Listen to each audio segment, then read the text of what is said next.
Hörmətli izləyicilər, hər birinizi A-Marketdən salamlayırıq. Bugün sizinlə gündəlik bazar analizini paylaşacağıq. Dolar indeksindən başlayaq. Dolar indeksinə diqqət etirsəniz, 29 oktyabr tarixində yaranan alış siqnalı artıq 1, 2, 3, 4, 5 gündür ki davam edir və bugün üçün dolar indeksi bugünün birinci dəstək səviyyəsi olan 99.505 səviyyəsini qırıb onun altında bağlanmazsa biz dolar indeksinin yüksəlişin davam edəcəyini proqnoz edirik və bir öncəki videomuzda da dollarda yüksəlişin davam edəcəyini söyləmişdik.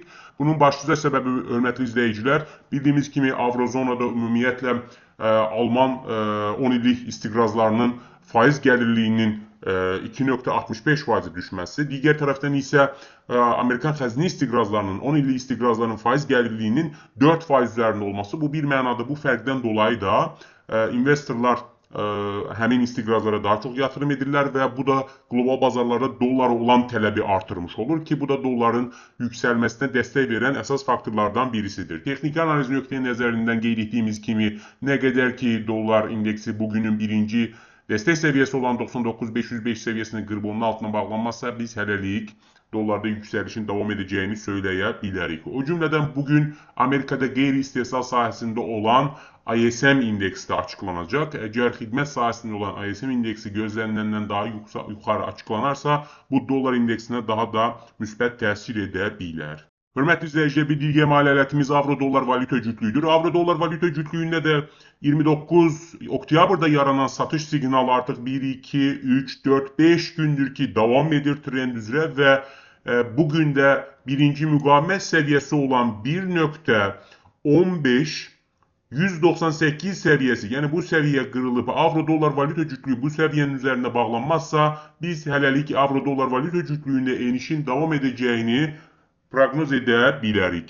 Hörmətli izləyicilər, bir digər maliyyətimiz GBP-USD valyuta cütlüyüdür. İngilis funtu və dollar valyuta cütlüyündə 28 oktyabrda yaranan satış siqnalı, diqqət etirsəniz, hələ də öz gücünü qoruyur və 1, 2, 3, 4, 5, artıq 6-cı gündür ki İngilis funtu və dollar valyuta cütlüyündə eniş trendi davam edir və bugün ərzində nə qədər ki İngilis funtu və dollar valyuta cütlüyü bugünün birinci müqavimət səviyyəsi olan 1.3170 səviyyəsini qırıb onun üzərində bağlanmazsa, biz hələlik İngilis funtu və dollar valyuta cütlüyündə enişin davam edəcəyini proqnoz edə bilərik. Əlavə olaraq, sabah İngiltərədə faiz dərəcəsi ilə bağlı qərar açıqlanacaq İngiltərə Mərkəzi Bankının və faiz dərəcəsinin 4%-də dəyişməz olaraq saxlanılacağı proqnoz edilir. Hörmətli izləyicilər, bir digər maliyyətimiz qızıldır. Qızılda 30 oktyabrda baxmayaraq ki alış siqnalı yaranmışdır, lakin bir müddət, yəni 1, 2, 3 gün range içərisində ticarət olunduqdan sonra 4 noyabrda artıq yenidən qızıl həmin günün birinci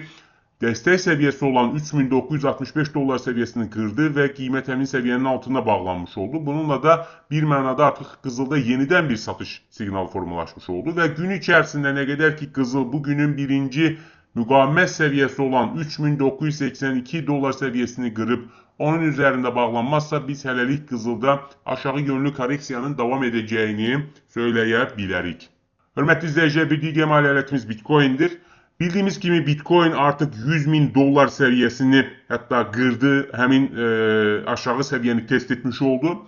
Lakin diqqət etirsəniz bizim sistemimiz Bitcoin də əslində 29 oktyabrda satış siqnalı vermişdi. Belə ki, həmin günün birinci dəstək səviyyəsi olan 113.000 dollar səviyyəsi qırılmışdı və qiymət həmin səviyyənin altına bağlamışdı. Və həmin tarixdən etibarən Bitcoin qiyməti eniş trendi ilə davam edirdi. 1, 2, 3, 4, 5, 6, 7, 8 gündür ki Bitcoin USD eniş trendi ilə davam edir. Bugün içərisində nə qədər ki Bitcoin 106 dollar, 106.205 dollar səviyyəsini qırıb onun üzərində bağlanmazsa, biz hələlik Bitcoin'də aşağı yönlü enişin davam edəcəyini proqnoz edə bilərik. Hörmətli izləyicilər, bir digər maliyyətimiz S&P 500 indeksidir. Amerika səhəm bazarında da aşağı yönlü korreksiya müşahidə edilir. Belə ki, 30 oktyabrda yaranan satış siqnalı artıq 1, 2, 3, 4 gündür ki davam edir və bugün içərisində nə qədər ki S&P 500 indeksi bugünün birinci müqavimət səviyyəsi olan 6865 dollar səviyyəsini qırıb